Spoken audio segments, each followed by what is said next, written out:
किसी भी मनुष्य के आत्मा के तारों की संख्या 7 होती है और मैक्सिमम उसके तारों की संख्या है जो 14 तक जा सकती है। और यह तब होता है जब हम बहुत साधना करते हैं, मंत्र जाप करते हैं, भक्ति पथ पर चलते हैं, तब हमारे आत्मा के तारों की संख्या 14 तक जाती है।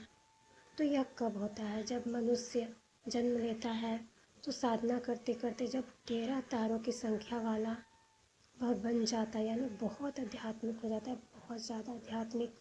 तब 13 तार होने पर उसकी आत्मा है जो अपने आप 2 अलग शरीरों में जन्म लेती है, उसी को ट्विन फ्लेम कहा जाता है। एक ही शरीर है, जो एक ही आत्मा है, जो वह 13 तार वाली हो जाती है तो वह 2 अलग अलग शरीरों में जन्म लेती है, विभक्त हो जाती है, उसे ट्विन फ्लेम कहा जाता है। और ट्विन फ्लेम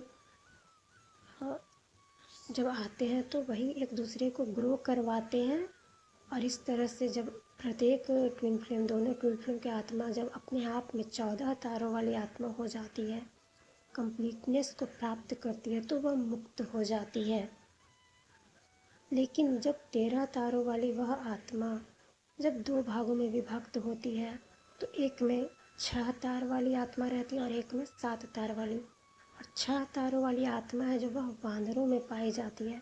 यही कारण है कि जब ट्विन फ्लेम का जन्म होता है तो 2 में से एक ट्विन फ्लेम तो बहुत प्रैक्टिकल होते हैं, मतलब नॉर्मल ह्यूमन की तरह, लेकिन एक है जो बहुत भोले, बहुत मासूम, मतलब जिन्हें दुनिया की कोई समझ नहीं होती है।